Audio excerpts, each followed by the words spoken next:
What is going on, guys? Welcome in. Happy Friday afternoon power hour, and we got a lot to talk about here before the weekend kicks off. A really interesting week this week in the market. I mean, to be honest, we haven't moved that much. We're down about $10, not even. We're down about $5 or less from where we closed off last week, it feels like. And the range this past week has been roughly a $10 range. Yeah, we've been going to the downside, making lower lows every single day. Every single day this week we made a lower low. But let's talk about what to at least watch for, at least some things to keep in mind. Next big catalyst is going to be the CPI report. Funny enough, we had a PCE inflation reading come in for the month of August this morning. That came in higher than expected. Market was up a little bit, pulled back. It was pre-market. Then it kind of bounced around, went green, then it went red. Now we're going, red into the close. And it looks like, we'll see how this next hour goes. It looks like we might be seeing some more pressure into the close. I don't know. The thing is, the reason why I say I don't know is because every day this week we've gone down, made a new low, and then bounced back pretty substantially, at least from that new low. So that's something to keep in mind. But this came up about 4.9% from a year ago in August. It was they were expecting 4.7. They got a 4.9 on this. Something to keep in mind. Again, this has peaked a few months back this year. So until it goes back somewhere above 5 or 6, I believe, it's still under the peak. So it has peaked for now, but it's still staying pretty high, staying sticky. Personal income rose 0.3%, spending up 0.4%. After declining 0.2 the month before. I'm kind of surprised, to be honest, that these numbers were this strong. I think that you're seeing a lot of other pressure in other areas. You look at the used car markets, you look at what you're seeing across that front, companies now laying off. You're getting a lot of pressure. It's taking its time to unwind into the economy, and you're seeing it. And I guess this is from August. Now tomorrow is October, so it's kind of like, okay, it's a few months ago. It feels like now, I guess.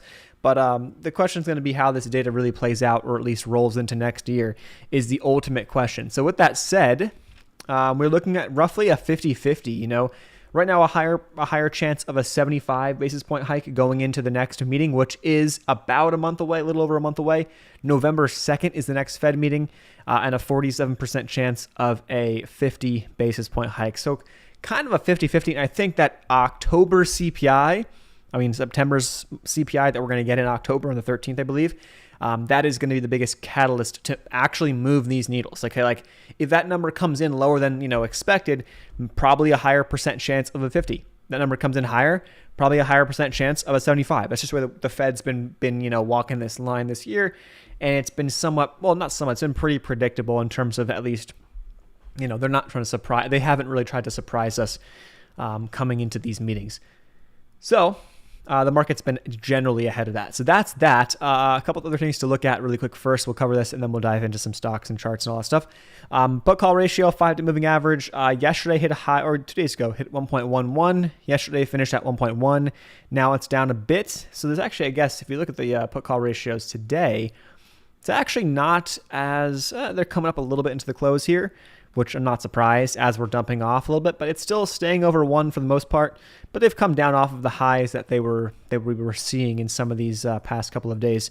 So yeah, not surprising that number is coming down a little bit, that 5-day moving average. So that's something to keep in mind. The 10-year yield is at 3.8%. This is something to keep a really close eye on going forward. It seems like this is kind of your spot right here that it's trying to hold up on. This like 3.70 level is your area.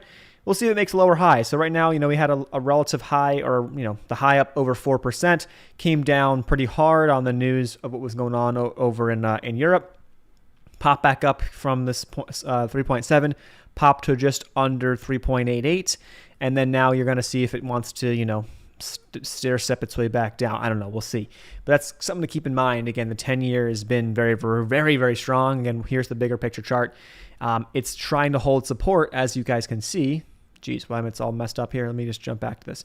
Trying to hold support right now, right here, as we kind of drew this line in. So if this area ends up, this 3.7 ends up becoming that higher low support, trend continues to the upside. It's still just trending to the upside. That's just the deal, right? On the 10-year, DXY, the dollar index right here, this has come down off of the highs, pushing up nearly 115 on DXY. It's come down a decent amount from that high, but it's still sitting here around 112. It was just below 112 earlier today, but it's around 112. We'll see if that pulls back towards that 50 SMA, maybe down towards 110 or so, and then that would be the balance point if the trend continues. This parabolic move wants to continue to the upside, but that's what we've been watching across the board there. So that all said, what have we seen on the S&P today?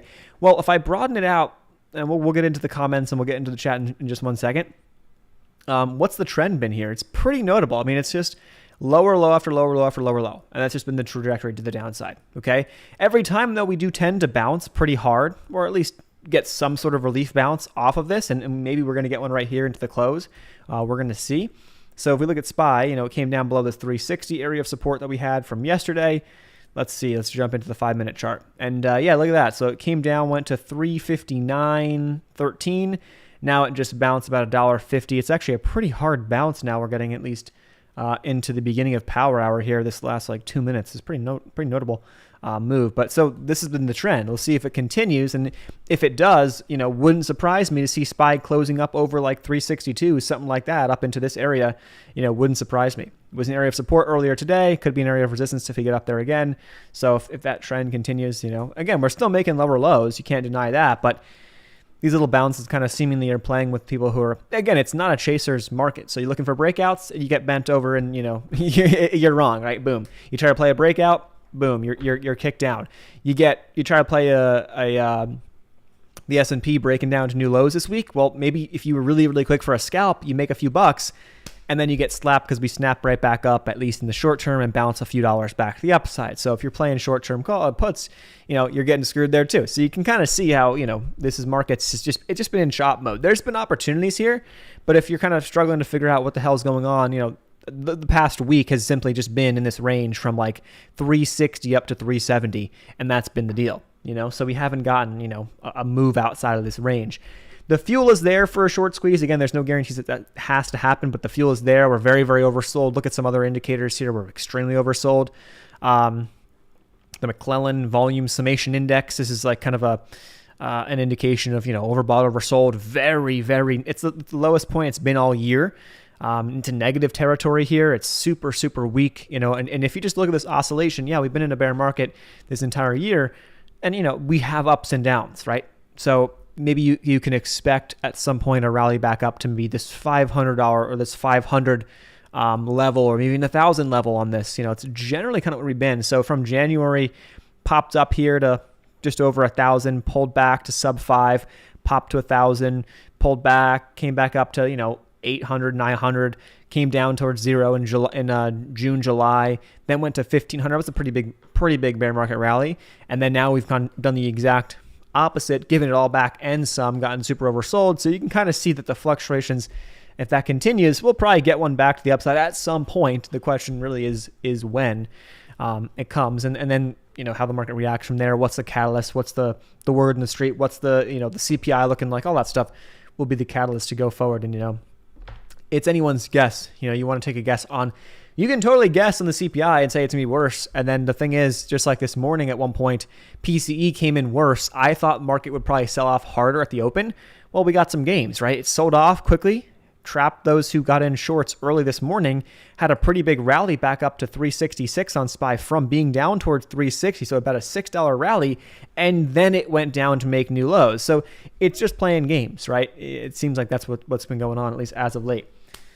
But now that that's over, let's dive into the chat. Also, I don't ask enough, but if you guys hit the thumbs up button, I really appreciate it because that does help a ton with the streams. But yeah, what's going on, guys? Let's see. Another day lost $100. I feel you, man. I do. The small account play. I'll talk about it. I guess I can talk about it now too. I feel like I'm just chopping myself up in half on that stupid account. Not that we're gonna keep running the account, but I played today. I played an Apple play.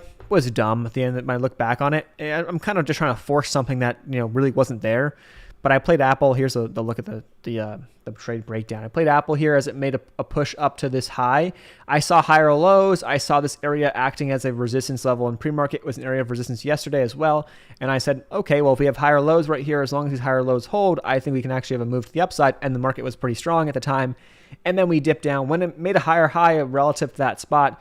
But I cut my stop as we broke down to VWAP. So it was a fairly small loss relative. I guess I could have made it a little bit smaller. Wasn't that big a deal, but it's like, It is what it is. This chop is tough, I guess, in terms of trying to, eventually there will be a massive trade here, guys. Like, there will be, and you're kind of waiting for that trade, because when that trade comes, if you're there for it, you can do some damage in terms of small. For example, the small account can do some damage in terms of making a nice move if you got that move, making them, a pretty big gain, and breaking yourself up off of that, the cheaper options, playing some other stuff later on. But what I mean by bigger move is that eventually there'll be this gap fill potentially could be the opportunity, or eventually if we get a bigger flush to the downside, maybe it's the CPI. I thought maybe today could have been that day to the downside, but the market was holding up better than I thought. I'm like, okay, well, this could squeeze out, because I think a lot of people may have jumped in short this morning. This could squeeze out bigger today because there's a lot of shorts in the market, and then that didn't happen either. So you're kind of in this like weird limbo chop. But eventually, either we're going to have a massive flush day and this crash will accelerate to the downside, or this bear market will accelerate in more of a crashing fashion, or you're going to have a squeeze out to the upside. We're going to have a 2-3% up day, at some point. And I thought, and we've seen it happen a couple of Fridays this past couple of weeks. We get those really big squeeze out Fridays. We know a lot of people buying puts.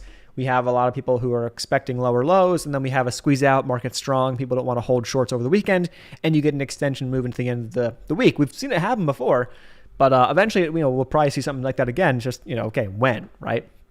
You won't know until it's happening, essentially.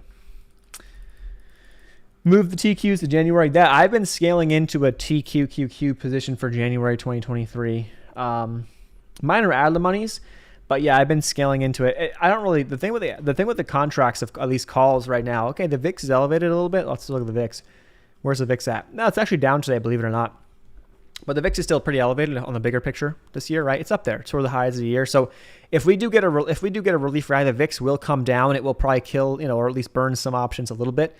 If that came down to that level, obviously, if the VIX were to spike up to 40 plus, which everyone's like, hey, the VIX has we've never had a bottom of a bear market with the VIX under 40. I mean, sure, the VIX has only been around for I don't know how many years. There's been many bear markets prior to that too. So I don't know. I'm sure there has. I don't think it's a humongous deal if it gets over 40. I think it's just kind of not arbitrary. I think it's a number that everyone's tossing around, thinking that it must. But there's no guarantees of anything. If we just have this slow controlled sell-off, we may never get a VIX over 40, but we may end up going way lower, net at the end of the day. So, who knows what the hell happens to the VIX. But yeah, I'm scaling into the TQs. I'm minor out of the money, but what I was saying at there is if you're playing out of the monies, the reason why, or at least the thing with some of those contracts in the monies, maybe have held up a little bit better, but out of the money, calls right now are like, they're dead. There's like nobody is touching that with a 10-foot pole. So they're dead. So you get any substantial, rally that holds up for like a week or two, you can see those things can go crazy. So that's what you're going to see across certain contracts, depending upon the stocks and whatever, some out of the money options they will do a lot better. But the longer that this prolongs, the worse that could be, because you could kind of keep bleeding out, as we've seen. And then if that move isn't big, never comes, you can see how you can get destroyed. So that's why you don't want to be putting in, I guess, too much money into that stuff. But nevertheless, I have a TQQQ position that I'm building in the Webull. I have 30 calls. That's way out the money. We got up to 30, almost 40 back at the last bear market rally. So again, I'm not expecting us to get to 30 necessarily. Anything can happen, right? But 30 calls is, it's down at $20. So they're way out the monies, but you get a move from 20 to 25, they're January's in, a month or so, or a couple of weeks, it could happen in 5 days for all then those options will do very, very well. That's the idea behind them. And then I scale out of them and that's it. So we'll see. Toss around, yeah, swapping Divo for JEPI, even, or JEPQ. JEPI does it better. I really like the JEPI play. JEPI, looked at a lot. CCL, believe it or not, I guess I wasn't even paying attention, but I got out of CCL this week. I don't know where I got out of it. Must have been around $9, or a little over $9, because I also was on some margin on the Robinhood portfolio. So I sold CCL. I was still up from my average in the upper 8s, plus selling some covered calls. I just figured I locked those in. And then this way to kind of start to solidify what I want to hold. Not to mention the thought process here on CCL. This dip will be a good dip to buy at some point. The thing, because eventually this will come back. It broke below pandemic lows after today, the earnings report. But just the way that things are playing out, you can kind of see that this is, if you're willing to hold this thing for a long time, like I don't think it's a big deal. Hold it and sell cover calls, buy average in, whatever. But realistically, like this is not the play to be in the next 6-ish months, unless we get a massive rally in the market. It'll partake, right? I would imagine. But picture it. It's a stock that it's a company that does well when people have money to spend and are going on vacation, and that's not where we're going. We're not going that way. So obviously the bigger move has already occurred. How much more downside can there be? There could be a lot more, but how much more will there really be? I mean, eventually if we can recover out of this and make it through, fine. This will be a great stock to have bought under 10. But that was my thought process, and of course the earnings had the earnings coming up. I was like, I'm not really sure. I'm a big fan of holding through that right now. So I decided to get rid of it just to solidify or, consolidate, my names in that portfolio. But I guess it was lucky at the end of the day. It wasn't anything like that I was really super worried about, but I guess it was lucky that I did. PPSI got destroyed. Yeah. And you know what's funny about that? The market's been super, super, tough. Nothing wants to run. If you go to small cap land, let's go to the Webull top gainers today. Let's see, give it a second to reload here. There's a 70% or there's some 50, there's nothing crazy, but a lot of these are like stocks that have run in the past, ATXI. Let's see, look at the daily chart on this thing. Yeah, it's been kind of one that's just gotten volume. It's where the volume is at, and the volume never really came into the hurricane place. I still was able to make a few bucks on them. Could have done better on those. But I mean, if you look at PPSI's chart, just absolute destruction. Just like this thing had just gotten killed the second that hurricane made landfall. It was like, boom, done. It was over, Hit up to 450 or 446, whatever the number was. But now it's back down to almost making new lows on the year, believe it or not. And I wouldn't be surprised if it does, based on how this market's been. So that's just how it's been, man. It sucked, but small caps have been, it's been a tough place to be. So I sold all that stuff, and I sold POLA, PPSI this week on, what's today? Friday? I think I sold it Thursday morning. Yesterday morning, I got out of it as it started to break down even further. But I sold some on Wednesday. I sold some on Tuesday into some of those pops. But for the most part, wasn't anything super crazy. Could have been a bigger trade, but it is what it is. Am I surprised? Not, to be honest, not really. I'm not surprised because this market's been pretty tough for the small caps, and so you're seeing major pressure no matter what. And SPY go make a new low, it's not going to help. If SPY had a bounce week, those probably would have had a lot more support behind them. So I saw him play that exact same Apple trade. Took some, I think that the past 2 days I've kind of jumped the gun on the two ideas, right? So the Apple trade, here's the idea. Apple's down to the 130s now, by the way. But I was looking at Apple here, and it was like, okay, here's my level that I charted out. Here's your resistance level. And I said, okay, if we break above, yesterday's highs, this could have, especially with SPY being strong here, and a lot of people in puts, this could be one of those, nice bounce days. And it looked like it was possible, and then it broke back down below. As long as, you don't let this thing become a massive loser, that's the biggest thing in the small count that I'm, doing a better job of. Even though I'm playing with larger size on the positions, I'm not having those $50 losers like we've had even when we had a lower account size. So that's the good thing. Or even $60 losers. Like that was just dumb. So that's been good. But then again, at the same time, right, you're still having, chop. It's chop. One have a nice winner here, a loser the next day. Winner this day, loser the next day. Then another loser, then a winner, and then a loser. It's like it's it's tough when you don't have a million different tries at on a given day. And sometimes I'm only able to be around for this period of time, or I'm only able to watch for X number of minutes or an hour here or there, and it kind of pushes you in a pressurized situation. It feels like to almost force something, but then it's like, well, what's the point of that? It wasn't really a great setup anyway. But you live and learn.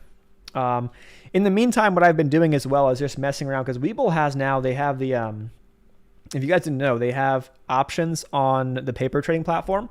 So just messing around, market buy, market sell, just, if I see something, if I'm watching, right, if I see something that I like, just watching that and playing off of that sometimes just to get the reps. Is just get the reps. Yeah, no. Is it easier? Am I making, am I technically making more money in the paper account? You'll see that you almost, it's like it's with ease. Like you're just in and out of these trades with ease almost, it feels like. Why? Because it's just not real money, right? The motion's not the same. You're not sitting there. The heart's not racing as fast. The heartbeat is nice and slow. You don't care if it's a loser, it's a loser. You're more willing to cut it off because who cares, right? Oh, it didn't work. Move on. Oh, worked. Lock in the gains, scale out. That's it. It's nothing crazy. And then you can kind of see, how just as you progress an account to the point where you have like, money that doesn't matter. You get to that point of like, oh, it doesn't matter. This it's just money. It's just numbers on a screen.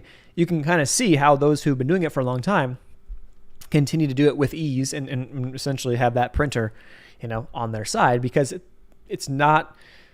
They're not sitting there. They don't care if they're going to lose. They don't have the fear. They don't have the anxiety about any of that stuff, whether you realize it or not. So the restrictions or the things that hold you back are a lot less, So it's cool, but again, it's all about the reps. I think on the paper stuff, that's not going to contribute to necessarily the same results on a real account. But again, the reps can prove to you that you can do it or that you have a system that works. And then it's about implementing that system and understanding, like trust in the process on the real account or starting super small, starting with one contract at a time, and risking $50 here or $20 there. Like, okay, who cares? Doesn't matter. So that's the best way to do it.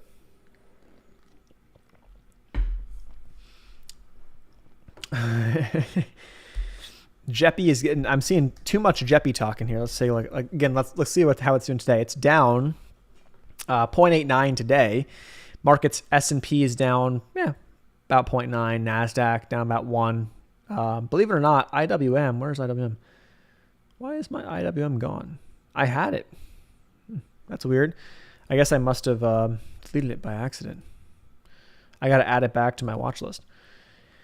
But IWM is actually, it's flat right now. It was up a lot more, so a lot more strength. And if you look around too, you'll notice that you'll see a lot more strength in some growth names, some growth stocks, not everything. Again, it's not everything, but certain things are holding up better. Biotechs, believe it or not, have been holding up pretty good.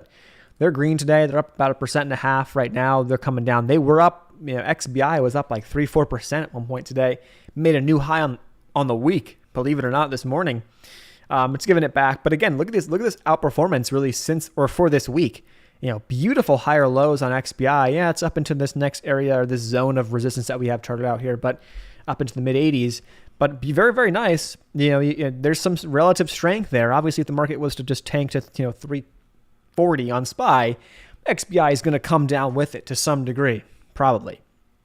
But Ben got some good relative strength. That's a good sign. And generally speaking, biotechs tend to move prior to the S&P in terms of, hey, they dumped off. This was a sign, and this is a great stock to use as it's an ETF. It's not a stock. A great ETF to use as I'm gonna get rid of some of these zones here because it's just like we're never even gonna get close to that anytime soon. But when this thing peaked out right here, this is back in February of 21. Right? What do we see? Pull back and then consolidation, but kind of just lower highs, looking pretty weak for the entirety of 2021. And then it really dumped off the last couple of months of the year and then into this beginning of this year, really dumped off. But what it did was it actually found a bottom, if this bottom holds, again, double bottom right here in May and into June at like low 60s, 62 or 60, just under 62.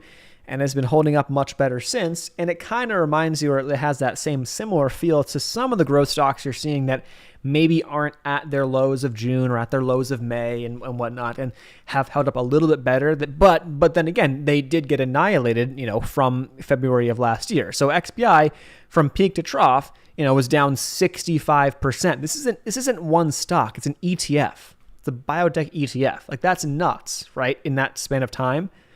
About a year and a quarter, a year and a couple months for that type of move. It's huge, but it had a blow off top. So you're kind of playing it off of an extension to the upside. And then I think you had an overreaction to the downside. And so now you're kind of trying to meet that middle, or at least, regulate a little bit. But you're seeing it, at least some relative strength here. Maybe that's something to keep in mind. And maybe, hey, in the grand scheme of things, XBI ends up bottoming 6-12 months before the S&P bottoms. Oh, I don't know. So S&P's making a new low right now. And what is this? XBI hit a new, or made its bottom in May. So June, July, August, September, let's say October. It's almost 5 months we're getting to now, potentially, or 5 or 6 months we're getting close to. So maybe it has a 6-month lead time, right, on the bottom of the overall market. Who knows, right? Something like that. Could be 6, 12 months, whatever. But, you kind of can see that there's some relative strength there. So it's something to keep in mind at a minimum. But, okay, with that said, let's check on SPY. It's getting a little more volatile here towards the end of the day. 359, we're making a new low. We're very close to making a new low on SPY. It's getting a little more choppy here. We're getting some push down to 359, bouncing up to 360, like 50, and now it's back down.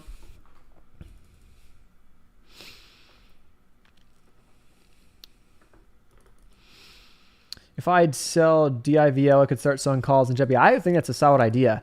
Let's just jump over and check out the option chain. Let me go back to Webull and check it out. Like, what are we looking at? Now, okay, you're not going to be selling. I'm assuming you're not going to get anything crazy premium-wise, but October's, let's say you got 100 shares. October's, you can sell some, 54s for 10 cents. Even put an order in for 55 calls here to sell. That would require JEPI in less than a month to make a move, that I guess it was lower back in June. It would require it to make the move that it made in 2 months in about a month. So unless CPI is like killer insanely good, I don't think that's going to happen. So you're probably pretty safe, and it's just going to cash flow you a few bucks. But that would be a move about 7%. This thing is not going to. This thing shouldn't move 7% that fast, but anything could happen. So you can probably put in some orders up towards 54, 55 and see if you can make and sell something up there. It wouldn't be anything crazy, but you're going to get paid. You get paid a monthly dividend. And then on top of that, which by the way is 56 cents per share. So, 100 shares, what's the math? Is that, I can't do math. I even, went to school and had a friggin' technical degree. 56 cents a share. You have 100 shares. You got 56. Is that accurate? 56 bucks. Jeez. You get paid 56 bucks a month for 100 shares. That seems like a lot. That's a lot. But there you go. So 56 cents a share, 50 cents. That's up, I guess, because the stock is down. Was at 62, was at 52. So it's been bouncing around. But that's killer. That's killer. Get paid 50 cents a share. You get paid 50 bucks a month to hold this stock. That's a pretty stable stock. And then sell an extra covered call on that, make an extra 5 to 10. That's like a super safe, far out the money call. And right now, calls right now have terrible premiums because we've been going down. So if we get any bounce, right, it's a better time to sell a covered call. Seems pretty good to me. Seems pretty good to me.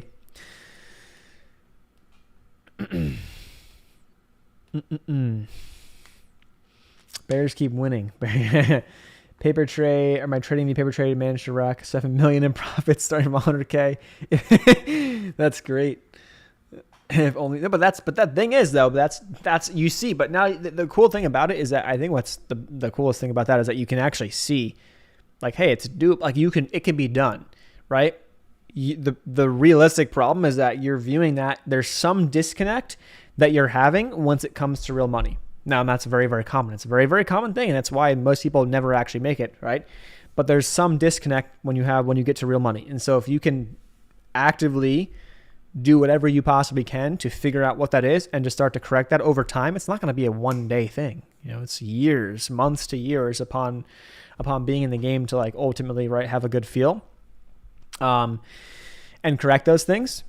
You can see that it's doable, right? It's not an impossible feat by any means.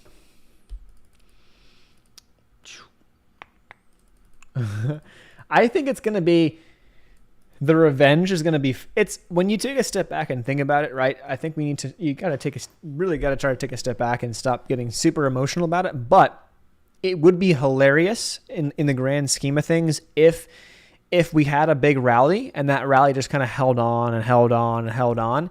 There's going to be a lot of people I mean, and there's no guarantees this is going to happen, and it could come from going to 340 first and then a rally, and then that's, I think, a much more reasonable, okay, market was down 30 something percent.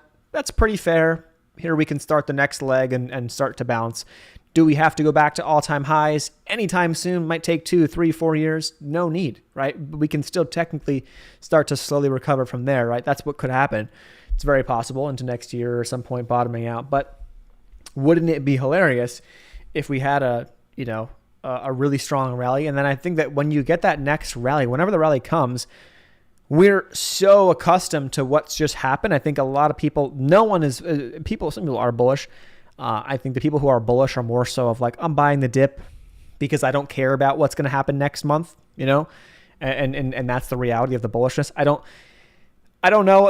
Everyone's like getting all like, oh, people are saying bottom is coming. I think there's the people who are bullish realistically are the ones who are like, hey, this is a decent dip. I'm going to buy it, dollar cost average in, and, we're going to play this out and don't really care, hold my stocks for the next, X number of years anyway. So it doesn't really matter to me. But it would be funny, right, if we rallied hard, and then let's just say if you look at SPY's chart, if you got back up to that trend line, which is a big move, if you got back up to that trend line, be about like, I don't know how long it would take, be about like 13, 14, 15%, depending upon, or maybe 12%, depending upon, how long it takes to get there. If you got back up to there and then you broke out of that, you'd have a lot of people who are like, oh shit, what the hell is this? And it wouldn't make no sense. People would not know what to do at all. But SPY could touch the 200. Yeah, let's take a look at the weekly chart on the 5-year. Yeah, we're right at it. 358.17 is that 200 period moving average on the weekly chart. Not many times we've come down to that level. We came down to that level in 2018, late 2018 during that pullback across the S&P, which, by the way, that does kind of, let's take a look at how big of a pullback that was. That has a similar, it wasn't as much. I guess it's close. That has a similar feel maybe to this, I guess, to some people, although it's extended a lot longer. This is more of like a September to just 2 month, 3 month pullback, 3 month pullback. And that was it. This has been, a 6 to 8 month pullback in the markets now. So it's taken a lot, or it's playing out longer. So it wasn't as steep, I guess, in that short of a time, because we're down about from the highs on SPY. We're down right now about 25%. We dipped about 20% back in late 2018, and then bounced pretty hard into early 2019.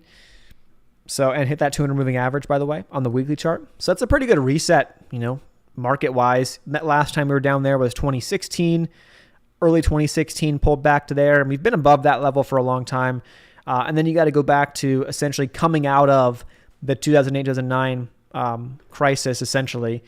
Coming out of that was the last time we were substantially below that 200 moving average on the weekly chart. And then once we kind of, we got rejected there on the way back up, got back down to it, fell below a little bit, then bounced and started to push back up on SPY back then. But yeah, we were kind of in a weird time because you had such a big move down for a prolonged period of time in the early 2000s .com bubble that, you really had, that moving average. You're like, that weekly moving average, you're way under it for a while, for years. Then you got above that, pretty big move up into the top before 2008. Then you crash down. So it was kind of wonky. The big test here is that we've been above that for so long. I guess we had a quick dip below back here during the pandemic, but we've been above that minus the pandemic, which was a quick, 1 month correction really. We've been above that since like 2011. So that's a pretty substantial, crackdown. And again, I don't think that we're going to necessarily just crack down below that in one day and be like, oh my gosh, end the world. If we sustained below 360 on SPY into October, November, December type time frame, then yeah, that's a pretty notable move under that 200 moving average. But as we speak, look at this bounce we got close. And now we just got like a $2 bounce. So SPY came down to 358.85. Now we're at 360.65. So about a $2 bounce, just like that. So this new make a new low and then bounce is just continuing. This chop. So NSPR new low today. Yeah, I saw that. I mean, it's just I was contemplating just dumping it and moving on. The only reason is because Yeah, it's gotten hit. The chart, the sell-off is just getting prolonged, or to the down. It's accelerating to the downside, but there's no volume. There's no volume. There's none. Like, you look at the volume, there's none. There is absolutely no volume across these things. So the problem with the swings of swinging small caps and penny stocker now is that the only ones you want to swing are ones that have volume, that have run the past. If they don't have volume, there's no point. There's none, because until people start coming back into this game and start wanting to play them again, there's no point. They're just going to bleed you out. If you get lucky and have a news release on one of them that catches and actually goes, great. But realistically, I mean, I'm just sitting in there. I'm leaving it for now. It's and it was a big lesson to learn at the end of the day. You got to have, if you're going to swing smalls, you got to have a good feel of the macro, and then there's no problem just cutting it off and moving on if the macro is not there, and in the future. But it is what it is for now. That's the idea. Sell out money calls on good low volume ETFs, make a few extra money. Yeah, I mean, so if you think about it, if you're getting paid $50 a month on dividends from that position, that's going to help cash flow. Have that money immediately reinvested back in, going to cash flow you, get you the top, grow that money faster. And then on top of that, even if it's $5 a month, $10 a month, I think you probably can do 10, I would say, on like a JEPI. I think you can probably safely sell a covered call for $10 a month, adds to your dividend. So now you got 50 plus the 10, you got $60 a month coming in. I don't know what the percentage is on that. Do the math on your position. It's probably like a 12, 13, something like that % dividend. And you're getting that compounding monthly in terms of that getting reinvested back in. And you are just running that wheel, right? In a sense, you're just running that up. And the key is that's something that's the type of position that you're not, I'm never selling. You know what I mean? And as you accumulate enough shares, and as you make that a bigger and bigger position, you can diversify into other stuff, and that pays dividends, and sell covered calls too, which would be probably a smart thing to do at some point. But realistically, you would end up having cash flow of a couple $100 a month that turns to a couple $1,000 a month later on as you grow it, which is that's the game. That's the game you want to play, because that becomes passive. That becomes, now I don't have to watch the screens. I don't have to do anything. I don't have to make active money to see, okay, $100, $500, $1,000 coming in monthly, just because, of the stacking and the compounding that's already been done on the account. Look at these moves. Go to the 1 minute chart. I know it's very noisy on the 1 minute chart. Look at this, look at these moves across SPY on the 1 minute chart. I guess there's been someone who's probably been scalping this all afternoon right here, where you're just playing this thing off low of the day into the next pop, low of the day, pop, low of the day, pop, low of the day, pop every time. Basically got about 25 minutes to go. But let's see if it wants to do it again, if it's going to bounce from here again. Picked up some Porsche shares from the IPO, now allocating more assets to dividend paying stocks.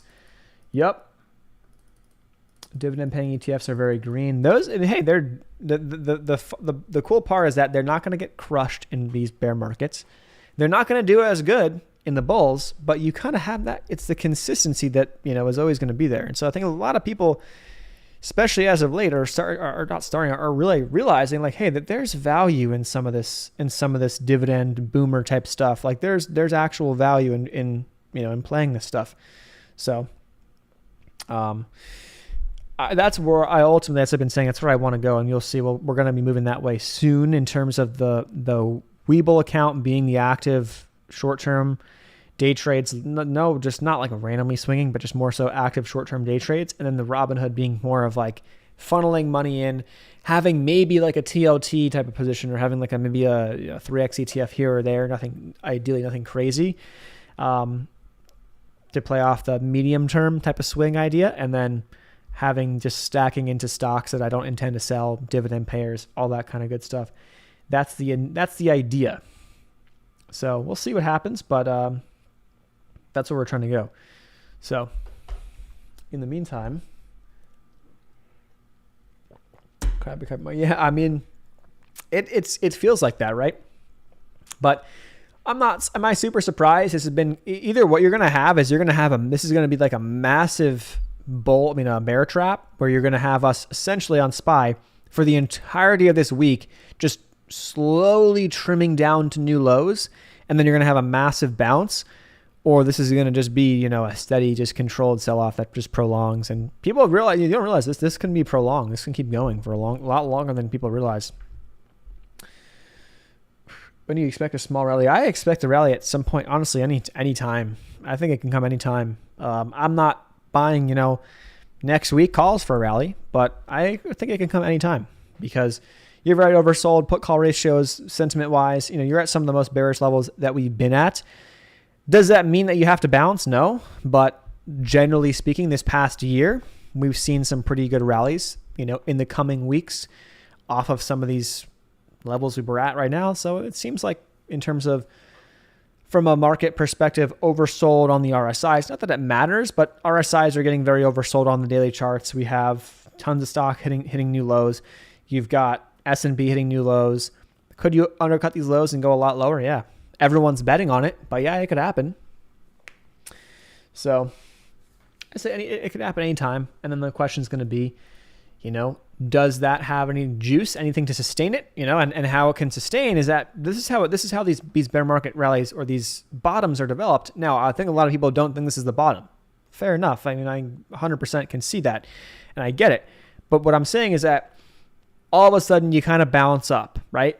And then if something drastically changed, or if the narrative starts to turn while you start to bounce, let's say you go a little lower next week and then you bounce, right?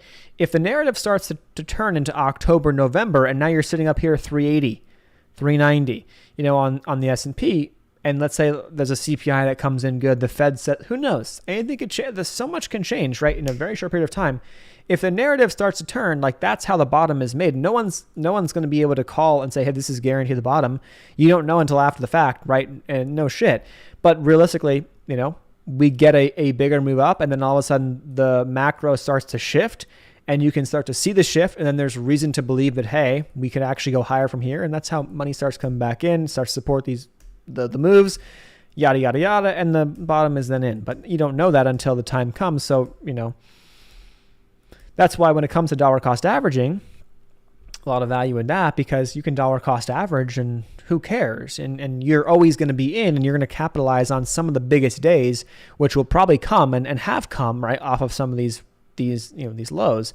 And eventually when the bottom's in, you're going to get some of those biggest days, whenever that is. Maybe there's more bear market rallies to come, but those biggest days will come, and you'll be there for it because you've been dollar cost averaged into the positions, and now you've got, larger positions. Share-wise, maybe dollar-wise, they're not as much because the market's down, but who cares if you're not going to sell it? And then you're there for it, and then eventually the bottom forms or is developed, and you'll know that probably a month, 2, 3 more, 5 months later, right? You're not going to know that when the bottom is. It's tough when you're trying to pick bottom, but you don't know that until way after the fact, realistically. So let's see, what do we do? SPY is doing the same game here. It's trying to play the same game here. It's down towards the lows of the day, and let's see if it wants to do the bounce. We got about 20 minutes to go. 10 years would be hell. I could see it. I mean, the reality is that if we are, the whole thing is, I think, going to revolve around rates. If we do end up, and I think that there's a lot of reasons to believe that we can be in that camp, but if we end up with just being in a rising rate environment, just bigger picture, like, okay, there's going to be ups and downs. Let's just say that the Fed is raising rates and then, cuts rates in 2024 a little bit, right? Okay, they'll come down, but maybe inflation is just deeply entrenched. There's other things that come up, blah, blah, blah, whatever. And if we end up for the next 5-10 years in sort of a rising rate environment, I could see there'll be ups and downs along the way. There'll be things, macro things that happen. Who knows? There'll be things that we have no idea are coming, that that'll happen. From a macro perspective, I could see that, and that could be, a choppy period of time where it's not really as conducive to some of the growth names and the growth we've seen across the S&P and the NASDAQ and over the years. That said, the Russell has a crazy Russell in terms of being oversold based off a PE ratio. I mean, you're down to like the lowest levels we've seen, some of the lowest levels we've seen on the Russell in decades. So talk about the risk reward. If we do bounce, when the bounce comes, this will probably have the most upside, I would think. relative to the S&P. Although, again, in a rising rate environment, maybe that's not necessarily the case long term, but in the short term bounce is probably more aggressive across the Russell, probably even across tech too. But the Russell small caps have been slaughtered.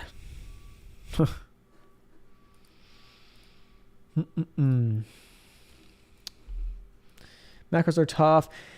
It is, but the market does a good job of discounting that, and it discounts a lot, ahead of time. So, we know earnings are going to be bad.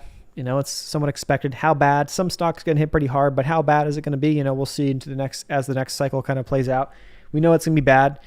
So, if we go flush out to new lows in the coming weeks, my guess is that the earnings is not going to just send us to, the depths of the abyss, because we'll probably have price some of that into the next couple of weeks if we keep selling off. If we bounce hard and then go into earnings sitting at like 400 on SPY, the stage is set for earnings to disappoint and for us to dump, right? Especially if we got people buying calls, some start talking about the bottom being it, and you can kind of see how that can play out. And it can happen pretty quick, right? So let's see what this move we're going to get on SPY here. It's trying to hold these, it's trying to pop around and hold these lows. Consider some $10 TQQ calls.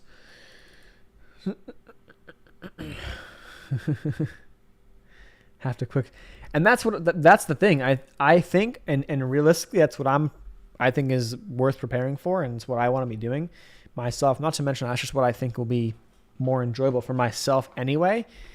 Will be not necessarily about having the situation or having the long-term kind of situated, but then just working on the short game, right? In terms of the scalp game and the intraday short-term swings, day trades, right? In what we have, in the chop that we have, or in the, whatever market we have, because maybe we don't ever see that, we're probably never going to see, or maybe we don't see something ever even similar to what the market we saw in 2020, 2021. And again, that was not something that you can count on again.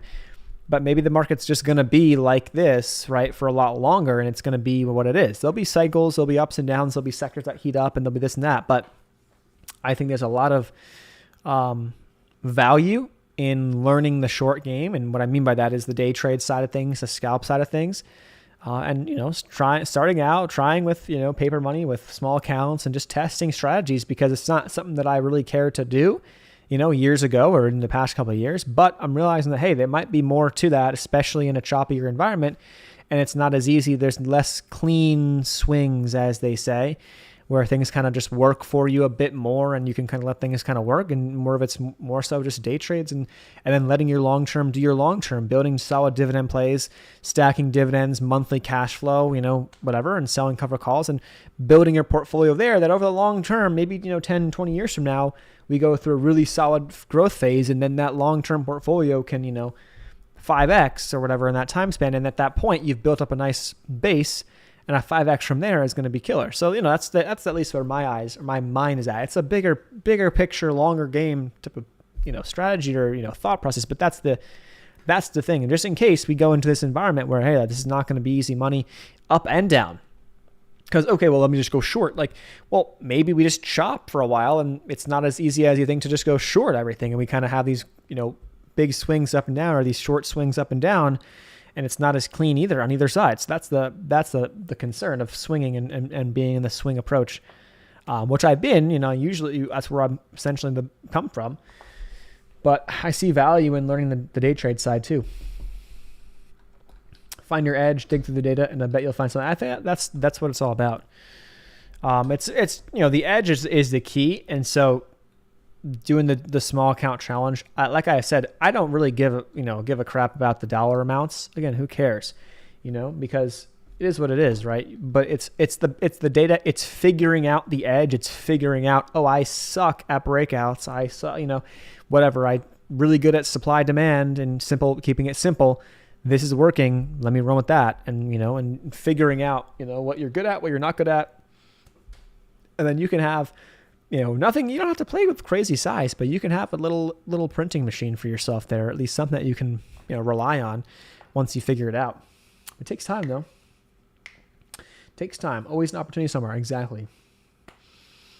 Even, yeah, that's the thing. Well, for many people's portfolios, they may not move much, over the course of a decade, but that's also why you just, continuously dollar cost average from money that you have from work, from this, from that you can funnel in. Because if you do that, you might go through a decade where SPY is at, let's say SPY is at 360 right now. Maybe SPY is at 360 in 2029, again, and maybe it went to 550 and then it went to 250 or 250. And then maybe there was a massive swings that whole time, but what have you done that entire time? You've added. So maybe your dollar amount isn't a massive difference. Should be going up over time too if you're always adding. But maybe you had, let's say, 1,000 shares of XYZ stock, right? Now that is up to 2,000, 3,000, 4,000 by the time that we get to the end of the decade. And now, right, you have a much fatter position, even though it feels like we made no progress across the overall markets. You got a much fatter position that, hey, when the time comes and we start making progress again, maybe go through a lower rate environment, a really good growth phase, whatever, you're there and you're just sitting back, and now it's getting closer to retirement and you could be sitting back with a fat stack, right? You know what I mean? So that's the game. It's a long game, right? But that's ultimately the idea behind all that stuff. So we shall see, though. SPY is just talk about chop. We're just chopping around. Only down about 1%, not even 1% today. So it's like not even that bad. It's like it's a slow selling. It's a slow bleed is how it is. It seems like. And I'm surprised? I'm not, because a lot of people who wanted to go short, who wanted to sell, who wanted to get out are already out. So a lot of the short-term action is just off of algos. It's off of traders. It's not off of a lot of people saying, I really want to be in the market and start selling or buying. That's already happened. You've already got people panic selling. You've got people who wanted to buy are just going to slowly buy. And I feel like you're slowly, losing some of those folks for sure. But, you're getting it. So this is why the moves I don't think are as drastic. And you need something to kind of free people out or whatever to spark us back or to spark the flame a little bit again. Whether that's, and I think that realistically, for us to go substantially lower, faster, it could just bleed out right like this and just chop down. But for us to go substantially lower faster, I think realistically, you're going to need to see some sort of big move to the upside to get people to say, oh, wait, I'm going to come back and start buying again. And then when that doesn't work, let's just say we go down lower. When that doesn't work, what do we have? There's the liquidity to start panic selling. So we kind of have more action. But right now, it's like we're kind of at this weird point where it's like, people are like who've wanted to sell, sold. Those who, wanted to buy are just going to slowly keep doing it. And that's the deal, So that's how it feels. True dollar cost averaging is key because you get a positive return. Yeah, and that's the thing. For people who aren't even in this game, for example, let's say, there's someone who is like, hey, I got an IRA I just set up. I don't really know anything about investing in the stock market. What do I do? Okay, buy, VTI, buy VOO, buy, JEPI, right? Pick a stock like that. Put money in every month. Let's say you have a paycheck of X, put in $100, right? Max your IRA if you can, which is like $6,000 a year. So what is that, like $500 a month? If you can, depends upon where you are in your, in your life, I guess, and income, right? But if you can, max it out. Great. $500 a month, putting it in. We could sit flat or go down for the next, 3 years, and your account may actually kind of hold steady because you're always adding money in, or may actually slowly going to rise. And any big bounce from there, you can see how fast you'll blow that up. So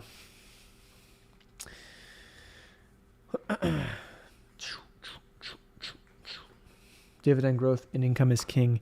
Look at that move. So SPY just popped. Now new low. Oh, it's trying to go for a new low. We'll see. Oh, look at that massive. Oh, man. That's a dump. Oh, my. That's a dump and a half. I guess we're on the 1 minute chart. So, it looks worse maybe than it is. 5 minute chart. How bad does it look?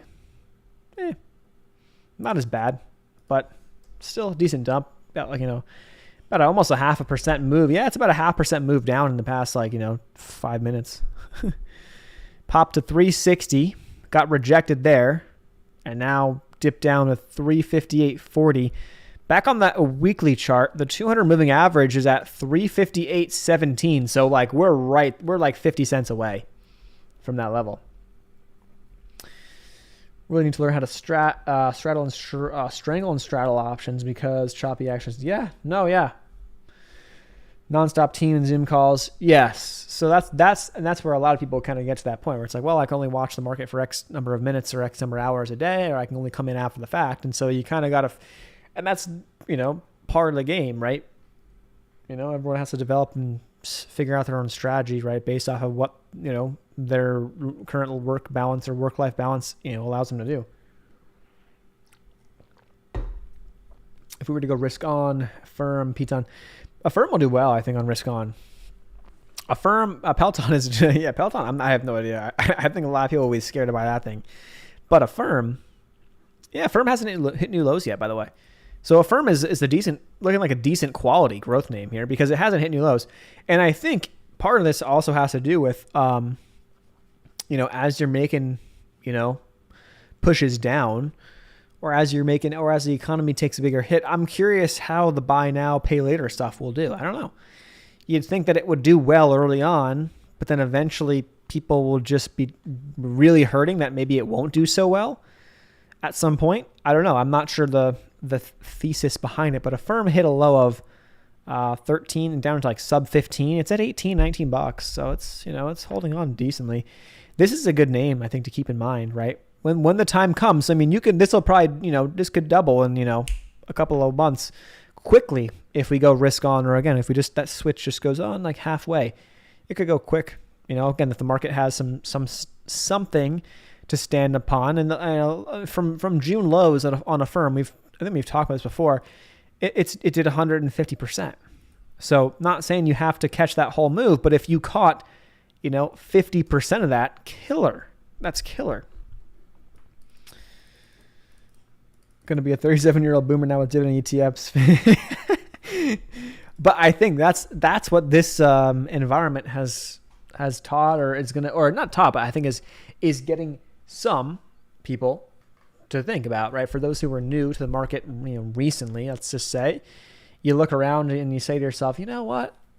Why not just play a dividend play, or play a boomer stock? I'm not gonna have to worry as much about my portfolio. It's kind of being, pretty nice. Like, might be pretty calm. I don't have to think too much. And I'm sure there's a lot of people thinking that way right now. Let's check on Peloton. Like, where the hell is Peloton at? Hit a new low today. 682 is the low. That's just under $7. My gosh. But I think what's crazy is part of this this past couple of years, I think it scared a lot of people to short. It really did, because, the short squeeze stuff and, this crazy moves on, stocks like Peloton, right? And so it scared people to short. But the reality was, I think the writing was on the wall for a long time here on Peloton, a long time. And you could have shorted this thing even just, 6 months ago and still made an absolute killing on Peloton. But yeah, I mean, people were scared. I think that's the biggest thing. People were just scared because of the squeeze outs and the massive move to the upside and margin calls and all that stuff. So yeah, I mean, but that said, if you do it, with proper sizing, or let's say with options, or let's say where you're only risking a certain amount, or let's say you do it with a small enough size, because let's say, your net focus is, is longs and whatever, and whatever. And you're like, well, I'll short this thing, but I'm going to short it with, a third of the size I would go long, So you're minimizing your squeeze potential, your ability to get squeezed out and all that stuff. So that's at least possibly helpful. ARK is trying to go, it's green, but it's going to go flat here. It looks like it might on the day. Crazy on ARK. XBI is still holding on to some green, believe it or not. So up 8.84%. SPY making new lows as we speak. So there it is. So instead of getting a bounce into the close, we're getting a push to new lows, which is not super surprising, and given the extent of how people have been feeling right about this market. But if we look back to the left, we're breaking below that 360. What's the next spot? I'm going to draw, or at least let's put a horizontal line in here. That's going to be this high from October of 2020. That's at 354. So we're a couple bucks away. Well, now we're actually breaking down pretty hard. Now we're getting a pretty big sell-off into the close. We got 5 minutes to go. We're sitting at 357.50 on SPY. Whereas that next area to watch was an area of resistance back in October of 2020. That's going to be at 354. So maybe that comes next week. But I think down to 350 could be a reasonable spot. Then you start getting into the juice of the top of pre-pandemic levels, and that's at 340. And when I say juice, I mean that starts to look really, really enticing, right? For those who are just really looking at the long-term ads, that's a juicy spot. So we'll see if we end up getting that soon. But man, this oversoldness, it seems like, just continues to get more oversold, right, day by day. So I'm curious with the put call ratio. It's not even doing that much. Put call ratio, it's still over 1, right? So more puts being bought than calls. Still, which again the average is like 0.6 or 0.7 on the put call ratio. It's at 1.1 roughly right now. But yeah, man, this is getting ugly here to the close. Let's take a look. Let's go back to SPY. IWM is now decently red. It's down about 0.5%. It's not like it's like, oh, we're down 6% today. It's down 1.5%. But it hurts after being down, the whole week. Now we've had a little more range, and we're getting a breakdown of that range to the downside today. So, geez. Also, the 10-year is popping up a little bit. That's probably or partially what's going on. We're kind of getting a movement in market and bonds.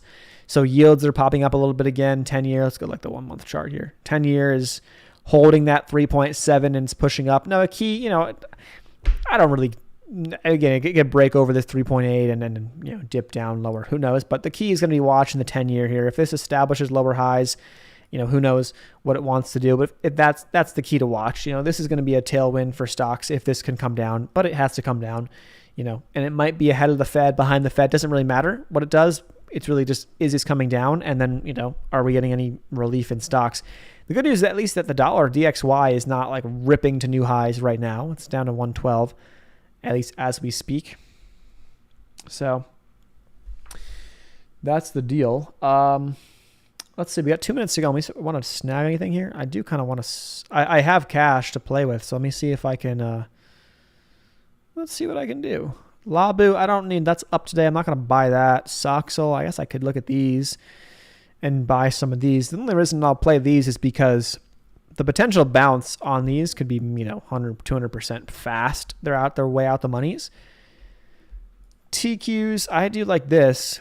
Up to 10 contracts. I think I can get another, I'm going to get another one of these into this flush. And then I'll just kind of be cautious, slowly, I'm looking at this for the bounce. These are January's. I'm looking at this as a January contract. So that's what I want to see, a bounce. And maybe next week or the week after that, next couple of weeks is the idea. But outside of that, I'm moving towards not really trying to, go too heavy into crap and let this next kind of cycle or whatever move play out. And then ideally I want the Webull to be cash, cash nightly. And then if I want to swing, maybe put some small swings or just, not option swings, 3X ETFs as the swings in the Robinhood, but then build the Robinhood out to be kind of stocks and income ETFs that I'm not really looking to sell. That's where we're looking to be. QQQ new lows can go below 0. Josh really didn't want me to buy. Wants me to buy her a nice Peloton, so I give her 100 shares instead. That's a good one. That'll get you, what is that? Piton. It's like $700. Maybe the stock bounces, and if it goes from 7 to 10, hey, maybe that actually ends up panning out to be a decent little gift, right? QQQ new lows. Yeah, 267 on the Qs. Let's see. Yeah, she's making new lows. IWM, is that at new lows yet? No, IWM is not. It's not even at new lows on the week. IWM didn't even hit new lows compared to June. It's not even at new lows. There's a lot more relative strength here. So if we get bounces, this is where you'd want to be looking at calls because the upside is stronger. So this is when your trend this week. We'll see if that continues or if it holds into next week.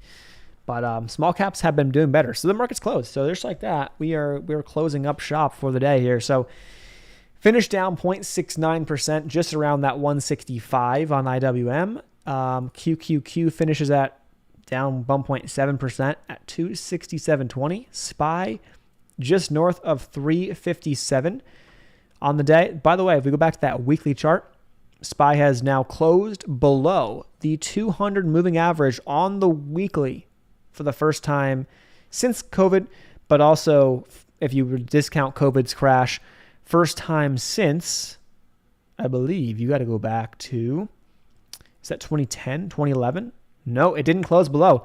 No, it did. It did. Back to 2011, August of 2011, or maybe September of 2011, we closed around that level. Pretty big stuff, because that hasn't happened, right, for a while. So here we are. Now on the year, across the S&P, down, what are we down? Down. My chart's all wonky. I'm picking the wrong tool. We are down from highs to lows. We are down. I can't even see it. Just over 25 and about 25.5%. So there you go. There is your, I guess, I don't know how much, let's see how much volume this was. How much volume did we get on this Friday? Did we get a lot? Actually, a decent amount from what it looks like here. Let me adjust this chart so you get a better view of this. Not as much as yesterday, but volume has been kind of increasing on this sell-off this past week, relatively speaking, building higher highs on the volume, which is funny because every time we sell off, we kind of get increased volume. So as we're selling off, volume tends to go up, and as we bounce, that volume just dissipates, and no one wants to buy jack, is what it seems like. So today's volume on SPY was about 95 million shares. Let's look at SPX, because I think SPX might be better way to view it. SPX volume was a little bit higher there. So SPX today volume was about 2.9 billion. Let's see. Yeah, going back through the rally back in August, back in mid-August, we had a day of 1.74 billion. So volume has been increasing, into September really so far. Slowly but surely the average, day-to-day volume is increasing. So we have this band I drew out on SPX down to about that's the October highs. Yeah, so we're coming close to that level. That's going to be a spot to watch for next week. What do we end up closing at on the fear and greed? Talk about getting down to even more extreme levels in terms of the RSI, oversold, market breadth, nasty stuff. So we finished at a 15. So we're getting down. We got close to 1 year ago. We were extreme fear, really. What was 1 year ago? Well, 1 year ago we had a quick hard correction in September. That's what it was. But this past couple of days this is historically one of the weakest times of the year anyway. This last couple of days, September 20th, the 30th, is one of the weakest times, if not the weakest time of the year in the market anyway, from a seasonality perspective. So if you're looking for dips, this is the time. This is, technically speaking, from a seasonality perspective, the time to buy them or to buy stocks, right? If that pans out, there's no guarantee that it does. Believe it or not, the put call ratio came down a little bit today. Moving at the 5-day average, and the VIX, believe it or not, actually didn't go up today. The VIX was down. Believe it or not, the VIX was actually down. Now it did bounce a little bit from the morning's lows, but it didn't. Look at this little last flush. If you line up the S&P, see if I can do that here. If I line up SPX right to the VIX, why does that SPX not even look right? Whatever. That's weird. But yeah, if you line up the market to the VIX this afternoon, we had that last 15 minutes into the close this is a 5-minute chart of the VIX. So that last 15 minutes into the close, SPY was like this, and the VIX just kind of flatlined, which is kind of interesting. So the VIX did not spike into that closing sell-off, and maybe that's more of a technical breakdown. Also, people just saying, "Yeah, screw it, I'm out for the weekend. I don't want to hold this shit into Monday." Maybe, maybe. One guy's calling for 50 SPY. Yes, we're getting close. I mean, we're only like $7 away, right, on SPY now, so getting close. Came down. We hit 357.11 as the low of the day. Starting to buy longs being so low. I mean, unless the reality is, right, unless you think that we're going to have an absolute just collapse, which in terms of a lot of different things, and the Fed will never step in to save it, because they're going to keep raising rates and they don't give a shit. unless that's the case, like, if you think we're going to have this massive collapse, which is possible, of this massive just, annihilation, then yeah, I mean, this is the time to keep, to not buy anything. But if you're not under that mindset, or you're more of like hey, I don't care, I'm holding this stuff long anyway, long term. I mean, these are opportunities I think to buy more. Deposit money every week when fear is extreme. I mean, you also can't deny that fear and greed has been nuts. We've had big rallies when you get down to the McClellan Volume Summation Index. I don't even these are all just indicators. Who cares, right? And like you see, they could go lower, and they can go lower longer than you think. Just like back when we were in August, what do we see? We're like, oh, this is a really good spot to go short. 3, 4, 5, 6, 7 days later, we were just ticking higher. So your shorts were bleeding. And then eventually, boom, we finally, weeks later, got the bigger moves to the downside, and it worked. Now, of course, like myself, bought back in way too early, held the shorts way too short, but, it's hindsight. How would you have known? Now, I mean, you got a lot of people out there these days who think it's very obvious, very easy. My concern is that when you start to think that you know what the hell is going on, that's where you get yourself into trouble. So trying to pull yourself a little bit away from that of saying, hey, I know what the hell is going to happen, to like, I have no freaking idea. But here's the data that's in front of me. Here's what happened last time we got to this level, or here's what happened last time. This was this, or this was this.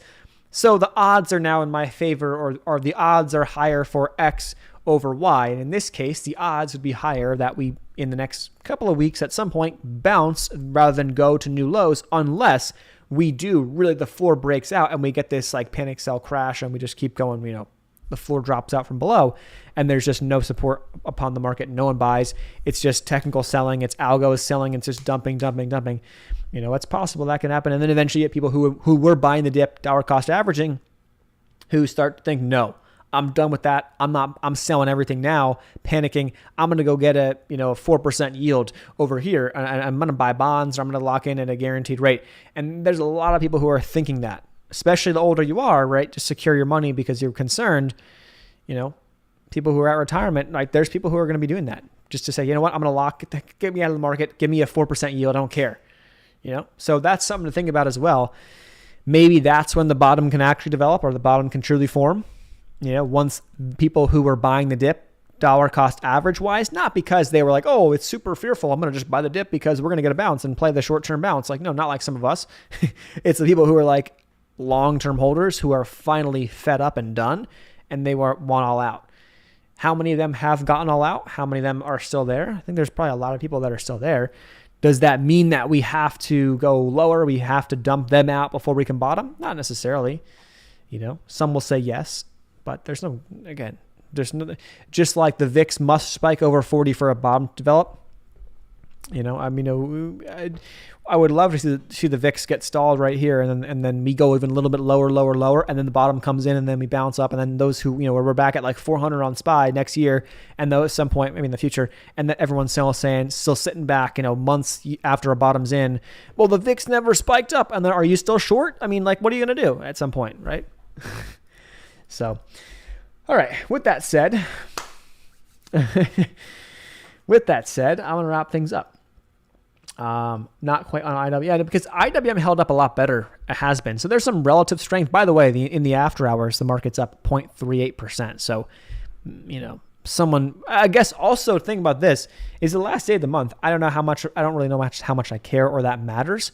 Last day of the month, maybe that has some effect on things. People kind of repositioning portfolios into the next month. I believe, isn't this the last day of the quarter? Is it fourth quarter next week? Yeah, it's fourth quarter, right? So we're going to get GDP for quarter 3. We should actually have I reminded myself. Atlanta Fed had their prediction for GDP out. Let's see. Oh, wow. That's a massive, massive bounce. So Atlanta Fed GDP estimates a 2.4% reading now, which is like something that seems wonky out. I don't even know. Their last reading was a 0.3, I thought. Yeah, they had a 0.3 estimate just 3 days ago. What the hell happened today? After releases from the U.S. Bureau of Economic Analysis, the nowcast, blah, blah, blah, personal consumption expenditures, growth, and third quarter gross private domestic investment growth increased. substantially. Okay, so they're expecting GDP to be positive. So all of those all of those who are like recession this, recession that, if we get which is a month away, I think it's like the 28th of October. So we're still about a month out for that GDP reading, because it takes about a month till we get the first, and it's the first estimate. So the 28th or whatever is the first estimate of quarter 3 GDP, and there'll be like 2 more estimates after that. So the confirmed number we just got a couple of days ago for quarter 2, which confirmed that GDP was negative and we are technically in a recession. That was confirmed a couple of days ago because it was like the third update and the final update. Because like I guess GDP is not as easy to just get a number and say it's done. Like they have to kind of go back through the data and say, okay, well, maybe this is actually incorrect, this is correct, and alter the data a bit or fix it, whatever the hell they got to do, or recalculate it. I have no idea. Who knows? Maybe it's all freaking a scam anyway, and it's all just being messed in front of our faces. That's one thing to think about too. I was thinking about this today. What about the Fed? And also this, by the way, before we get into that next topic, this being positive, I don't know what you want to make of that, right? Because what does that mean? Does that mean that the Fed has more leeway to keep raising because GDP is still strong? Or does that mean that, when the Fed does stop, as long as CPI comes down, or if it comes down, then, we're good. Our economy's strong and, we're good. I mean, I don't know. Maybe there's 2 sides to view that. And so I don't know how the market's going to really react. Maybe it doesn't really react much to that at all. But because the Fed has been very clear about their message of wanting to drive the market lower to destroy wealth, to essentially get inflation down, I was thinking to myself, like, what if, like, there's a whole, like, the whole, not to get into like conspiracy or not to get into some like really BS stuff, but like, what if people start to realize that, like truly realize that, and say to themselves, I'm done playing this freaking game. Screw you. I'm not going to sell my shit because you want me to sell my shit so that I can, lose money and destroy my, my future wealth, whatever. And people start coming back into the market and start to say, yes, screw this bullshit from the Fed. They want the market lower. Like, I'm just going to buy anyway. Right. And I wonder if that narrative has any true, leg to stand on. Because I think that was something I was, just like tossing around my head. I'm like, well, it's pretty obvious, right? That's what the Fed wants. So if it was so obvious and everyone just buys puts, like, how does that, is it literally just that easy? I'm like, my mind's like, no, but that's like, it kind of has been. So I don't know. But with that said, I'm going to wrap things up. I appreciate you guys for tuning on in. I'll have the trading stocks $100,000 update video. I think the Webull was actually up this week. I think it was. Not by much, but I think it actually was up this week.